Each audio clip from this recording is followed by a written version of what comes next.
God's chosen people. Next, let's explore how Michael engages in spiritual battles that have direct impact on earthly kingdoms and nations. Scripture offers us glimpses into a reality unseen by human eyes. There is an ongoing spiritual conflict that influences events on earth. The Archangel Michael stands at the center of this combat, opposing forces of darkness that seek to control nations and thwart divine purposes. In Daniel 10:13, the heavenly messenger reveals, "The prince of the Persian kingdom resisted me for 21 days. Then Michael, one of the chief princes, came to help me." This passage suggests that spiritual beings, referred to as princes, are associated with specific nations and can oppose God's messengers. Later, in Daniel 10:20, the messenger adds, "Soon I will return to fight against the prince of Persia, and when I go, the prince of Greece will come." This indicates that as earthly empires rise and fall, corresponding battles take place in the spiritual realm. The Apostle Paul elaborates on this unseen conflict in Ephesians 6:12. "For our struggle is not against flesh and blood, but against the rulers, against the authorities, against the powers of this dark world, and against the spiritual forces of evil in the heavenly realms." This description confirms that there are various levels of spiritual authority working together to oppose God's plans. As one of the chief princes, Michael has the authority to confront these dark powers. His battles are not merely defensive, but strategic, aimed at ensuring that God's will prevails, even in the face of spiritual opposition.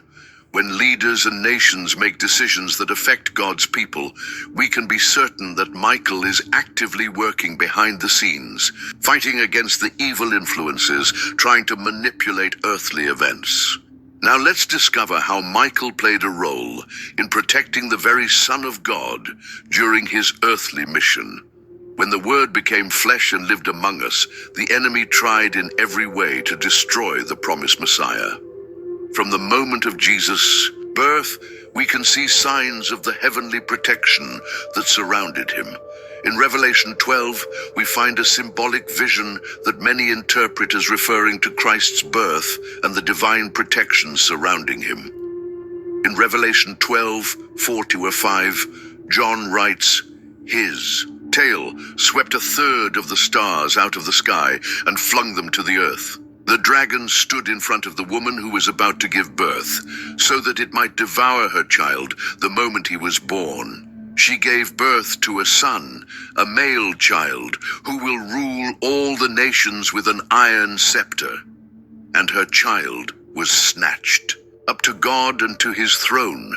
The dragon's, Satan's, attempt to devour the child can be seen in the massacre of the innocents ordered by Herod, as recorded in Matthew 2:16. However, Jesus was protected through the angelic warning given to Joseph in Matthew 2:13. When they had gone, an angel of the Lord appeared to Joseph in a dream. "Get up," he said, "take the child and his mother and escape to Egypt. Stay there until I tell you, for Herod is going to search for the child to kill him." Although Michael is not explicitly mentioned in these events, his role as the great prince who protects your people, Daniel 12:1, strongly suggests his involvement in guarding the Messiah, the most important child ever born to the nation of Israel. During Jesus' ministry, there are moments when he was supernaturally protected.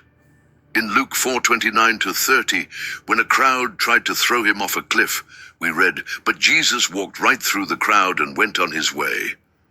In the final week before the crucifixion, Jesus said in Matthew 26:53, "Do you think I cannot call on my Father, and he will at once put at my disposal more than 12 legions of angels?" As the commander of the heavenly armies, Michael would certainly be at the head of these legions, ready to protect the Son of God if commanded to do so. Now let's explore how Michael has been active during the period between Jesus' ascension and the final events of history. After Christ's ascension and the establishment of the Church, Scripture seems to fall silent regarding the activity of the Archangel Michael. However, this apparent silence does not imply inactivity. As the chief guardian of God's people, Michael continues his protective role, now extended to the Church, the spiritual Israel. Paul teaches us in Galatians 3:29, "If you belong to Christ, then you are Abraham's seed, and heirs according to the promise." This link between the Church and physical Israel suggests that the protection Michael once gave the chosen nation now extends to Christ's followers throughout the world. While spiritual battles continue, as Paul describes in Ephesians 6:12, "For our struggle is not against flesh and blood, but against the rulers, against the authorities, against the powers of this dark world, and against the spiritual forces of evil in the heavenly realms." Michael remains active behind the scenes, restraining the forces that oppose